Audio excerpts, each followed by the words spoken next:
Hello everyone, Lytro Storm here, and today we'll be carrying on with what if the Z Fighters used the time chamber in the Saiyan Saga. This is going to be part 3, so if you haven't seen parts 1 and 2 yet, I'll leave a link in the description to the playlist. Now I'll provide a recap to the last part here. Z Fighters fought against the Guinea Force, and things went pretty differently from in canon. They then fought Frieza, Gohan got his potential unlocked and surpassed his father's strength. Goku was then killed by Frieza, and Gohan went Super Saiyan to defeat the Emperor. Goku showed Tenshinhan the Kaioken in Otherworld, making him learn it, and Krillin, Yamcha, and Gohan all established stronger training tendencies. Hello everyone, Lytro Storm here. Wait, I'm not Lytro Storm, am I? No, thank God. I'm supersavage 789, and I edited this video. If you guys like good content instead of this stuff, why don't you come subscribe to my channel? I'm really close to surpassing Lytro, so, you could help me out with that. And, yeah, let's just get back into the video. With that, we move on to the Android Saga in this part. Let's set a like goal for 200 likes on this part to get part 4 sooner, and make sure you subscribe if you like this video so that you can see when I upload next.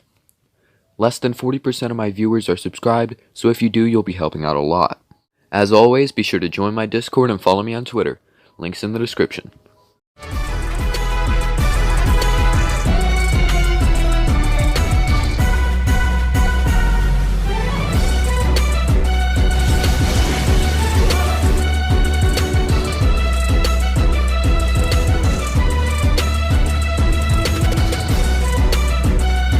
Continuing from part 2, everyone except Vegeta are drastically stronger than in canon after the 3 years of training. And you'll see how much stronger soon. Yamcha still gets his energy absorbed by Android 20 due to being caught off guard, so now Android 20 is stronger than in canon as well.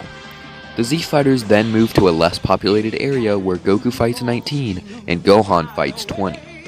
Both of them power up into Super Saiyan and take on the androids. However, Goku still gets his energy absorbed by 19, and so Gohan unleashes his full power, instantly killing 19 as retaliation. Naoto then takes Goku to his home as Android 20 quickly escapes. They all go after him, but when Future Trunks arrives, they are distracted. He gets to the lab and activates 17 and 18, who kill him, and then activates 16. 3 androids announce that they're gonna search for Goku, and so all the Z Fighters team up on them. Unlike in canon though, they easily win. Well, more so Gohan wins. You see, Gohan is so strong at this point that as a Super Saiyan, he can beat any of the androids. And so, once he and the others win, he tells them to leave and never threaten his father again. Trunks asks why he did that, and Gohan tells him that they didn't attack them until they attacked first. They must be different to his timeline, and besides, that was their first and only chance to save themselves. If they threaten his father once more, they will die. Gohan has morals, though not as strict as his father. He will only give one chance to change or give up. Anyway, the Z Fighters still do their cell searching, and once Goku has recovered, he tells Trunks about the time chamber, as that would help him defeat the androids in his timeline. He suggests that Vegeta go in with him, and mentions that he hasn't seen him in a long time. The two then go to Capsule Corp where they find Vegeta in the gravity chamber training. The prince avoided confrontation with the androids in hopes to get stronger, and let everyone else besides Kakarot die so that he can ensure a one-on-one fight. He didn't want a repeat of what happened in the Saiyan Saga. Goku tells him of the time chamber and he is interested, and decides to go in so that he can defeat Kakarot quicker. The father and son go in, and Goku waits on the lookout with the others. Piccolo doesn't quite see a need to fuse with Kami, and so he doesn't. At least not yet, it could happen later. He does go investigate Cell though, and Tenshinhan decides to come with. The two find Cell, and he is quickly subdued by Tenshinhan's Kaioken. He wasn't expecting that, and so he used a solar flare to blind them both, barely escaping. Tenshinhan was angry that he wasn't able to defeat him then and there, but he would continue searching for some time. Piccolo, however, decided that now was the time to fuse with Kami, as there was now another unknown threat that they didn't defeat. Kami agrees and fuses with Piccolo, making him far stronger. He continues his search for Cell, and instead they come across the androids. They have not changed or quit searching for Goku, and they are determined to beat the two of them since their little friend isn't here to win so easily. Piccolo took 17 while Tenshinhan took 18.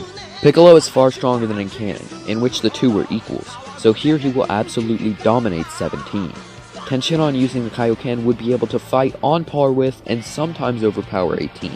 However, his base form is very weak and Kaioken cost him a lot of stamina. And so, when Piccolo is about to win his fight with a light grenade, and 18 is about to win hers, they all stop. A familiar face was looming around. Cell. However, Cell didn't get a chance to tell Piccolo and Tenshinhan his plan, so they will not know of it yet. Unless, of course, Cell absorbed 17, that is. Then it would become very apparent. Wait, he just did? Oh, that's gonna be a problem. Both Z-Fighters and remaining androids witness Cell's transformation and are shocked at the power. 16 attempts to fight, but fails just like in canon, and that's when Tenshinhan makes his attempt. He tells Piccolo to get them out of there as he powers up a Neo Tri-Beam. This attack was enough to completely eradicate Cell. Tenshinhan fell to the ground, almost out of energy as Piccolo rushed in to grab him. He had killed Cell right then and there, and 18 and 16 thanked him profusely.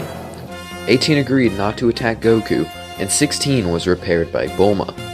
Trunks went back to his timeline and killed the androids, and Vegeta went right back to training. Goku then asked Gohan for one last training session in the time chamber before he went back to studying. Gohan agreed, and the two came out far stronger than in canon. Gohan and Goku still discover Super Saiyan 4. No they don't. Gohan and Goku still discover Super Saiyan Grade 4, and Trunks and Vegeta still discover Grades 2 and 3. Everyone lives happily until the Buu Saga. But what if I told you that that only took place in another timeline? What do I mean by this, you ask? Well, let's go with Trunks back to his timeline. He finds the androids and is much stronger. However, for good measure, he uses what seems to be his highest power, Grade 3. Remember that Trunks never fought Cell with this form, and thusly never found out its flaw, speed. And so, when Trunks attacks the androids with this form, he is worn down until he has little stamina left. At that point, the androids are both able to get the jump on him and end his life. Both of them working together should be enough to wear him down enough, considering he can't hit them. This means that Cell would absorb the androids in this timeline and become perfect. He would then scour the rest of the planet for all its life, absorbing them as well. He then travels back in time to gain even more power. And so he leaves to absorb our timeline's androids as well. When he comes back, he immediately leaves to find the androids. He finds them fighting against Piccolo and Tenshinhan like I described before. Cell then looks around and sees himself. He smirks and watches this unfold. He sees himself absorb 17, but then sees him about to be killed by Tenshinhan and takes action. The true Cell uses a special beam cannon to blast a hole through the Earthling. He then looks toward the weakened Piccolo. However, before he could do anything, Goku arrived using instant transmission and got both his allies away. He then gave both of them Senzu beans to avoid death. Semi-Perfect Cell got up from the ground and asked who this figure was. Perfect Cell then described that it was him, but perfect. Semi-Perfect Cell said that he looked, well, perfect, and told him that he had some business to attend to. He then charged at 16, killing him and absorbing 18. He became perfect, with equal power to the other Cell. We'll now start calling the Cell that was perfect first, True Cell, and the one from this timeline, False Cell. The two looked at one another and gave a compliment. However, Vegeta and Trunks arrived after finishing their training. Goku and Gohan then went in the time chamber immediately. The two powered up into Super Saiyan Grade 2 and began battling against the two Cells. But, yeah, that didn't work. Trunks then used Grade 3, but, yeah, still nothing. Vegeta even did the whole Final Flash thing, and it did nothing due to him being weaker than in canon. And so, the two Cells agreed to do a tournament to test their power. Vegeta and Trunks left and told the others. Everyone began training in the time chamber. Once Goku and Gohan came out, Piccolo and Tenshinhan went in. And once they came out, Krillin and Yamcha. And then Vegeta and Trunks once again. They were all stronger than in canon by this point, to varying degrees. Eventually, the fateful day had arrived. Both Cells were looking for a fight. Rules were the same, only this time there were two arenas, and one Cell was battling in each. Mr. Satan was the first contestant, and False Cell swatted him away like in canon. Goku then stepped up to True Cell whilst Vegeta fought False Cell. The battles were very climactic, however Vegeta lost just like he had before.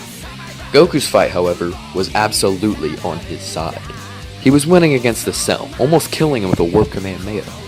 And so that's when True Cell decided it was time for his trump card. True Cell asked for False Cell to step into the ring with him and Goku, and the two would fight him together.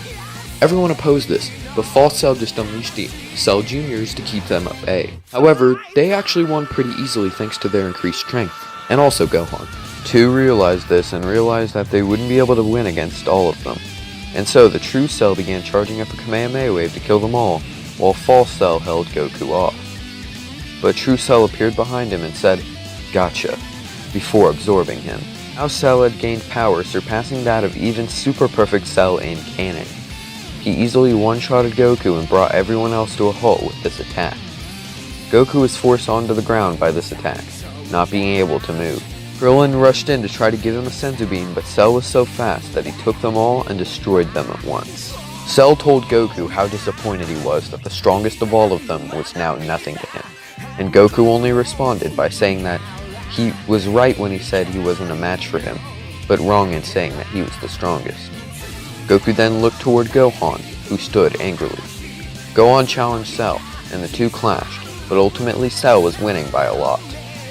Gohan was losing badly, but Cell was determined to push him to unleash further power that Goku had said he had. And so he did that by blasting Goku in the chest, killing him in a similar way to Frieza killing Vegeta. Cell laughed and unleashed his own Cell Juniors to fight the others. Gohan was once again brought to the brink, just like on Namek.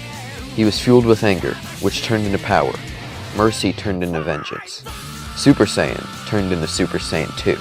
Gohan killed the Cell Juniors before anyone blinked, then looked up at Cell. He told him that he was going to finish this, and the two resumed their clash. But what was strange about this fight was that it was equal. Even with Gohan's overwhelming rage, he still ended up fighting on par with Cell. Cell even got the advantage sometimes due to Gohan's rage slowly dying down. Their clash was insane, shaking the earth and making everyone wonder just which side would win. Eventually though, it came down to a Kamehameha just like in canon. Gohan and Cell's blasts struggled against each other, just like they had in canon once again. Vegeta, Trunks, Piccolo, Tenshinhan, Krillin, Yamcha, and even Chaozu all fired blasts at a Cell that helped Gohan get the slightest edge and finally win. Gohan fell backward, feeling that his dad would be proud of him, and that he was. Yet again, Gohan had saved everyone, but he couldn't have done it without the others, of course. He used the Dragon Balls Dende made, which I didn't mention before, and bring back 17 and 18, removing their bombs. Goku decides to stay dead, just like the original, and Trunks returns home to kill the androids the right way. Vegeta vowed to never truly fight again, and continued his training. Gohan also trained in his spare time, and every other Z fighter trained as well. And that's where we'll end part 3. This part had a lot of stuff happening that I thought was really interesting and cool, so I'm curious to hear your guys' thoughts on them. Let me know if you like the twist about the alternate timeline, and make sure you like the video so I can start working on part 4 ASAP. But as always, tell me if you like this part, tell me what you think will happen next, comment your requests for future videos, and subscribe. Thank you for watching. Have a great day.